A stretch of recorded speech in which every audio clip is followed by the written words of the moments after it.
Okay, so we are week one, lecture one, and we are in the final part. This is part 5 of our first week of lecture. And today I'm going to talk about causes of failure, why companies are failing. So we learned the stats last time. Now we're going to figure out why they're failing. And we're going to discuss it in a little more detail. Those who are successful, what these success rates are attributed to. We're going to talk about the 4 characteristics in the entrepreneurship environment, which makes it unique from all other environments.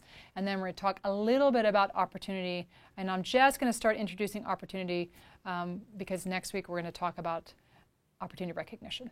Okay, so causes of failure. So remember last lecture in part 4, we talked about stats. So at year 10, we were having basically 30% of the companies exist. So most of them were failing, right? 70% were failing. And at year 5, 1 out of 2 were failing. So why? Why are these companies failing? Well, year 1, they're succeeding because they plan for it. But by year 2, they need money. And if you don't have money, you can't exist. And they can't go and get loans. And again, no one's buying their products, and they need to go and have a job. Right, so they need income to exist. So why are they failing? Well, the number one reason why is because they fail to find their market. They fail, 1, to understand the market, and 2, to find the market. And so again, this can be something that through research you can find ways to kind of minimize this risk. And this would be where you would go and conduct research. Market research is very crucial. You go and you talk to as many, I'm talking about into the thousands of customers who actually would be buying your product or service. And you can find out from them how much would they pay. Where would they go to buy this? What are they using instead of what you're offering now? Do the customers even want this? So you may think this is the greatest product in the world or service in the world, but your market may not. They may think it's weird or useless or not something that they would really even want to purchase. That's where you have to learn as an entrepreneur to talk to people and not get married to your idea. And that's very difficult for people because once you start criticizing an idea, the fence comes up, right, where you don't want to hear, or the wall comes up. And that's not necessarily in your best interest. Okay, so, and again, people don't find their market or understand their market because they don't do the research. They don't go and talk to the customers. They just assume, or even worse, they hire someone to do the research for them, and then that person comes back and sugarcoats the realities, right? They don't tell them that people laughed in their face or that the customers were saying, no way, man, I would never buy this. And that's why you as an entrepreneur should go and talk to as many people that would be potential customers as possible to get a good feel for the market, okay? Another reason why companies fail, they don't have, obviously, the capital, which we talked about, but they don't understand the business that they're in. So I have an example. I was doing some consulting for economic gardening, actually here in Longmont. And there was a guy who was a watch repairman, and he owned a retail store. Very, very high-end watches, Rolex type of stuff and Rado type of stuff and tags. And he was hemorrhaging on the bottom line with his sales on his watches. But yet he was making money on the repairs, okay? And so when I was talking to him, I said, listen, dude, you are not making money selling these expensive watches. He's like, correct. I was like, where are you actually making money? Repairing. I'm like, then you're in the wrong business. You are in the repair business, but yet you think you're in the retail business. And you're spending all of your money building all of this supplies on something that nobody's buying. And I was like, so you need to tweak your business model a little bit, right? And so he actually did tweak it, and he was doing quite well. And I was just talking to him a couple of years ago, and I said, now you got to look at the trends. So I said, the youth, do they wear watches? He's like, I have no idea. I was like, you should walk around and see if youth are buying and wearing watches. And he went and he looked, and he said, you know what? I noticed that they're not. And I was like, why is the college-age kids and the young adults not wearing watches? And he's like, I have no idea. I was like, because of the phone. Right? We have cell phones now. Right? And so this is something Apple is actually looking into, is trying to create a smart watch for the youth, because the youth isn't wearing watches, the standard type of tag and Rolex type of watches anymore. They don't want them, right? And so this is where you have to look at the youth, and you have to look at future trends, because if you are a watch repair guy and the youth isn't wearing watches, what are you going to be repairing in 10 years, right? And so that's where he had to look at, okay, now where am I going to go? End up selling the business. But the point is, you have to understand the business you're in and where you're actually making money. Okay. Another cause of failure is that you don't build awareness. So marketing, right? You fail to market your product, and you fail to market a product where people are going to actually find it, and where they're going to be looking for it. So marketing is huge. I tend to use a lot of guerrilla marketing tactics, which we're going to talk about. It's fun, in-your-face tactics where you don't expect it, and they're low cost or often free. Okay, and then again, resource issues, failure to find the right team, failure to find the right resources that you might need, whether that's funding issues or product stuff that you might need to support your company. So those are all examples of why businesses tend to fail. Okay, so now on the opposite side, why are those that are successful? So what are some success factors? And Katz and Green have done a lot of research on this. And so Katz and Green said that the successful entrepreneurs that they've studied tend to do a couple of things. One, they secure intellectual property. Okay, and we're going to talk about patents, trademarks, copyrights, trade secrets, all this stuff in the coming weeks. Not everything is patentable. And not everything should be patented. And it takes a lot of time and energy and money to patent something. But there are certain things you should do to protect yourself that are minimal costs. So non-disclosure agreements, trade secrets to some extent, employee agreements, so non-compete agreements, things like that, customer solicitation agreements, things like that that you can do. Trademarks, which you would secure your name, your domain name, all that to protect it, are minimal things, and they're actually very affordable. So there's like a company called Trademarkia. There's a million other companies that you can secure your trademark for a couple $100 and register it. So there are things that you can do, and that's what I mean by intellectual property. I don't just mean a patent. Okay. Another thing is a lot of people will use partners or affiliate names. So if you have someone who you've worked with that had a big contract like a Coke or Pepsi, or it doesn't matter who it is, you can put that on your website and it brings automatic credibility. And this is something that we tend to see quite a bit. The other thing is that I have found, and it depends on who you're talking to, but I find it to be helpful, is to have pre-sales. And there are several cases you're going to read where they had basically you secure a contract before you go and you mass produce, you mass manufacture, or you turn fixed costs or to variable costs. So instead of renting a building, instead of buying a building, buying land, building it, you rent something, right? Instead of hiring someone full-time like an attorney, you basically hire them on a contingent, contractual, very short period of time basis, right? Which these things make sense. Having pre-sales, so going and trying to sell your product line to a Macy's or a Nordstrom's or wherever it is before you go and you mass produce makes sense to some extent. And that can also help you get loans down the road. Sometimes not, depending on what type of, again, collateral you have and your credit ratings and how long you've been in the bank, things like that. But I have found pre-sales are good and something I would suggest to anyone. Start with an industry that's growing. So you don't want to go into an industry that's mature, that has like a gazillion competitors. But an industry that's growing at a good clip and it's not oversaturated, right? Or that is controlled by a key dominant player like 90% of the market share either. Okay, and most people who have had successes have pursued a replication or imitation strategy. And again, this is one of the Kauffman Foundation things. Blue ocean versus replicative. Replicative means you go and you see it, it's worked. So Zipcar, they've gone, this car sharing company has done really well in Germany. Why can't it work here? We didn't have anything like that several years ago until the late 90s. And so the two co-founders were like, let's try it. We have all the same problems, all the same constraints that they have in Berlin. Maybe it'll work here. And that's what I mean by imitating and replicating. One, you got to see if it's importable, if there's something that would be of demand, if it's something that the customers would even want or consider using. And then you try to imitate because it's worked before and it lowers your risk. And you can use research by seeing what they've done and then sort of mimic it but put a spin on it, which is what we tend to see. And also studying, learning from mistakes, what people have said that they've done that didn't work. That's where the case-based analysis comes in, where you read stories, and we read a ton of stories in here of people who have been successful and some that haven't been, and why, and what worked and what didn't work. And that will help prepare. Okay, so with that said, we're going to talk about the environment. There are 4 characteristics in the entrepreneurial environment that make it very, very unique compared to all other environments. One of the first characteristics is uncertainty. So by uncertainty, I mean you don't know what to expect, right? Your business, you could have a great idea, and when you put it on the market, nobody buys it, right? Or all of a sudden you put on the market and it scales and it grows rapidly, and now you're trying to catch up with the sales. So if you look at Furby, is a great example. And I saw Furby back on the market this year. But Furby was around when I was in college back in the 90s. Furby was that kind of little Ewok talking, weird sort of interactive toy.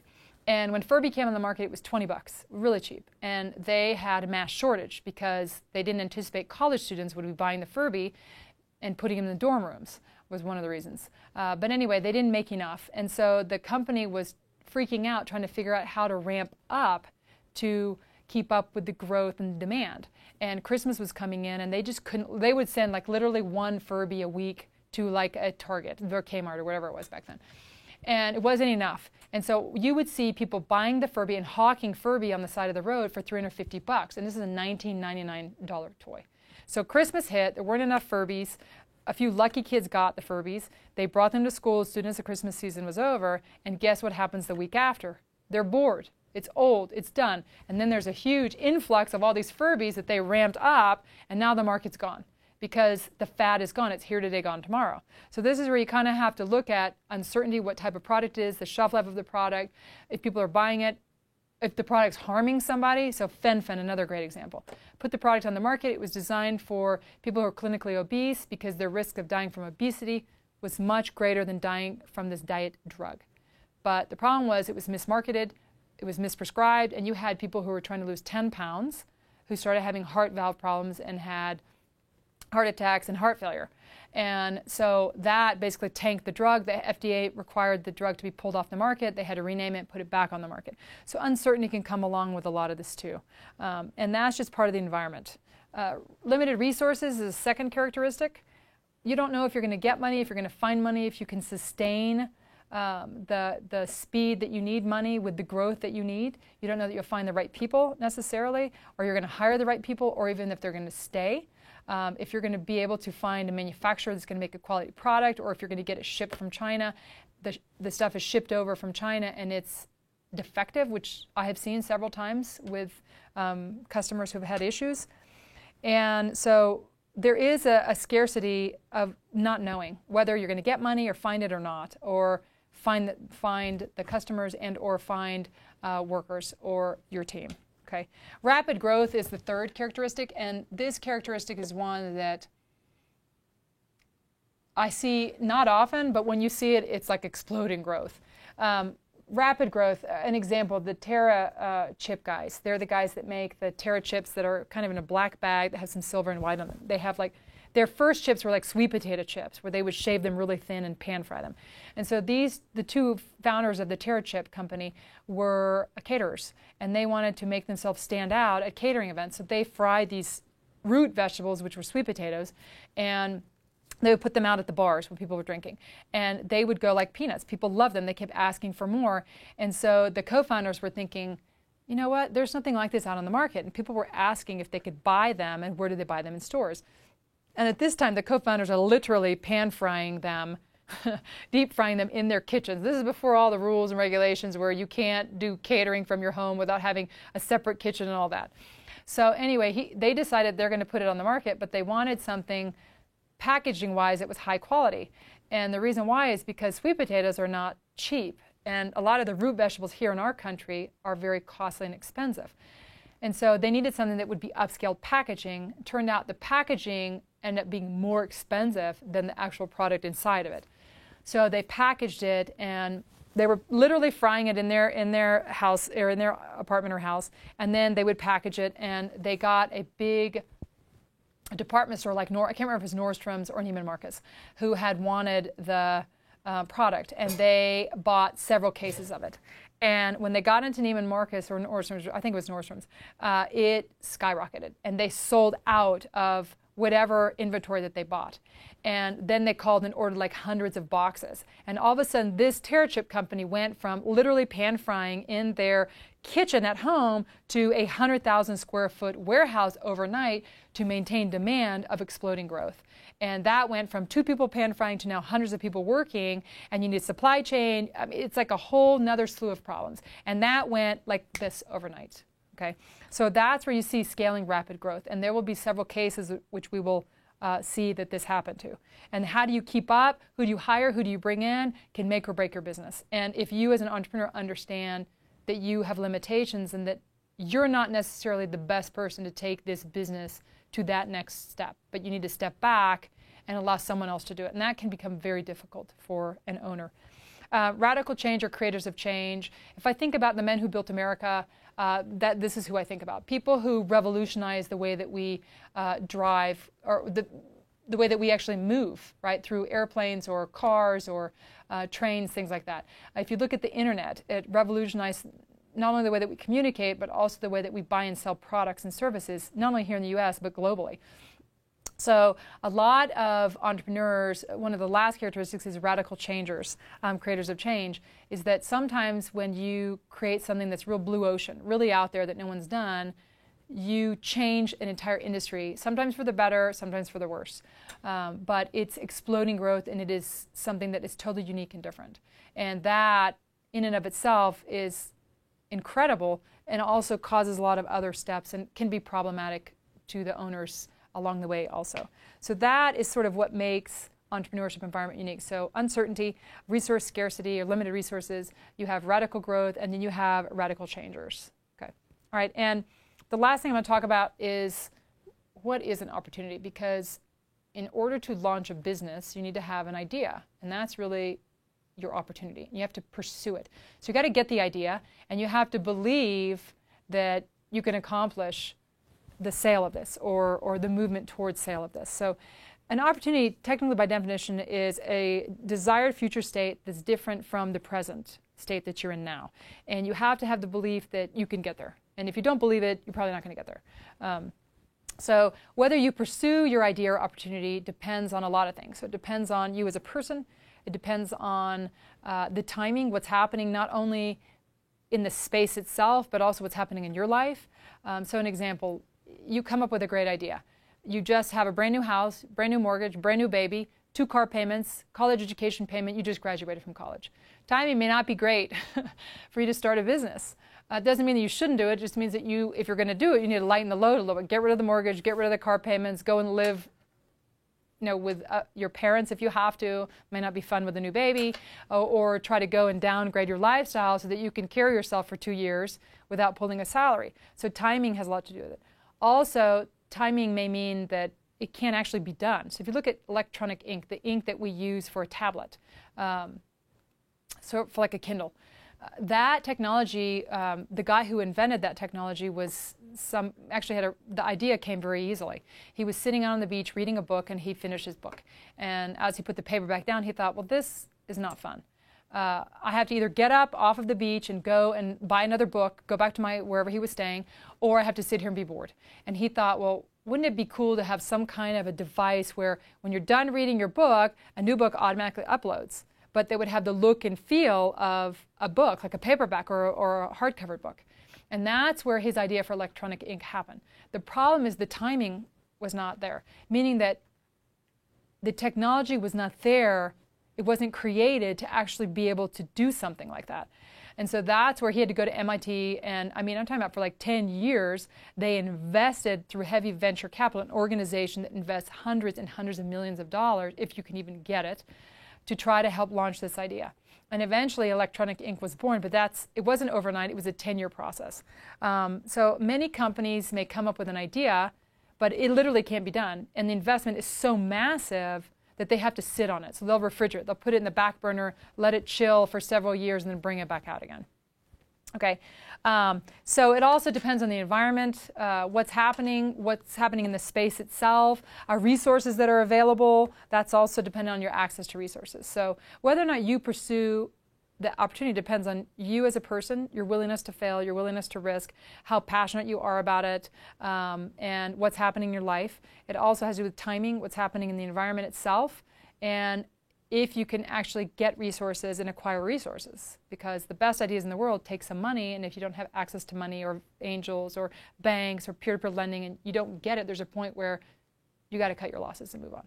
So that's sort of where we've gone in our lectures with entrepreneurship, and now we're moving into opportunity. And opportunity-driven are individuals who are looking outside. They're people who are willing to take risks, they're willing to pursue their ideas, they're looking at what's happening outside rather than inside, and they realize that there's some scarcity of resources, but it's not going to stop them from at least trying. And if they fail, it's okay, but they're going to build their business around their capabilities and around trying to find the best resources they can, and they're going to manage and squeeze those resources as long as possible, and they're going to do their best to try to get it up and going. And so figuring it out as you go, kind of flying by the seat of your pants, is something that I tend to see goes hand in hand with entrepreneurship, but in a smart way. And so the next upcoming topics, so this is kind of your first big massive lecture for the semester, and it's the building blocks, the stepping stones of the whole rest of the semester. From here on out, we're going to start looking at how to recognize opportunities. We're going to do some trend analysis. We're going to look at different ways to fund different legal organizational entities. We're going to talk about building your team. We're going to talk about how to grow and how to put a dollar value on there. So those are topics to come. Plus, we're going to read a ton of cases and a lot of discussions. So I look forward to it shortly in the future.